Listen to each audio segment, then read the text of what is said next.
A killer stayed inside their house. On March 31st, 1922, on a remote farm in Bavaria, Germany, something happened. It would become one of the most disturbing unsolved cases in European history. The place was called Hinterkaifeck, and it was isolated, surrounded by fields and woods. Only a small number of neighbors lived close enough to notice when something felt wrong, and after that night, everything about this farm became a mystery. The people living there were the Gruber family. Andreas Gruber, his wife Cecilia, their widowed daughter Victoria Gabriel, and Victoria's two children lived there.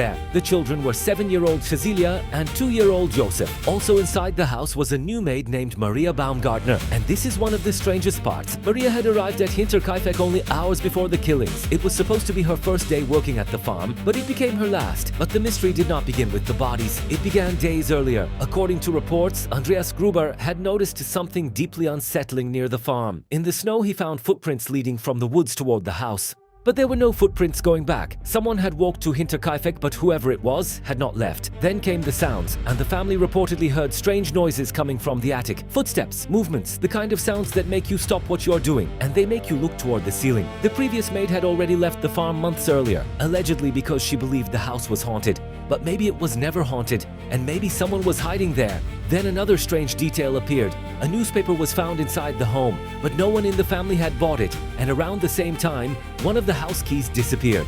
Footprints with no exit, sounds in the attic, a newspaper no one recognized, and a missing key, all before the murders. Then, on the night of March 31st, the farm went silent. Over the next few days, neighbors began to notice that something was wrong. The young girl, Cecilia, did not show up to school. The family did not appear at church, and mail began to pile up.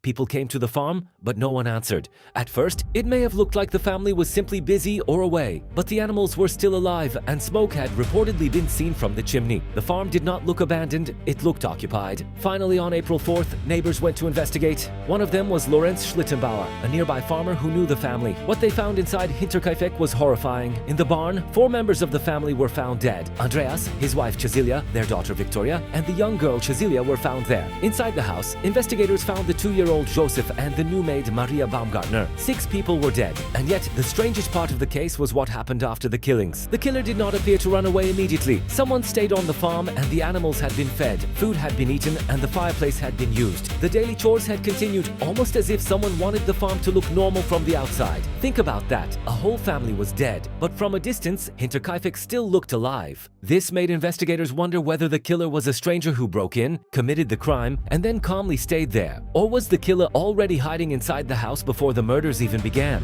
The robbery theory did not fully make sense. Money and valuables were reportedly left behind. If this was a robbery, why leave the money? If it was a random attack, why stay afterward? And if it was personal, who hated this family enough to do it? Suspicion eventually fell on several people. One of the most discussed names was Lorenz Schlittenbauer, the neighbor who helped discover the bodies. He had once had a relationship with Victoria Gabriel. There were rumors that he may have been the father of her young son, Joseph. Some people thought his behavior at the crime scene was strange. Others argued he was simply in shock. Police questioned him, but they could never prove he was the killer. Another theory involved Victoria's husband, Carl Gabriel. He had been reported killed during World War I, but some wondered if he had somehow survived and returned. That theory collapsed when records and witnesses supported that he had died years earlier. Investigators also looked at the possibility of a stranger, a drifter, or someone connected to the family's private conflicts. But every theory had a problem, and no one could explain all the clues. The footprints, the attic noises, the missing key, and the untouched money. The killer staying on the farm, and the fact that no one saw anyone leave. The investigation itself also had problems, and by modern standards, the crime scene was not protected properly. Neighbors had entered the property before police fully secured it. Evidence was limited, and forensic science in 1922 was nowhere near what it is today. Over time, important evidence was lost, and the farm itself was later demolished. Years passed, decades passed, and the case was reopened more than once, but no one was ever convicted. In 2007, a group of police academy students in Germany reviewed the case.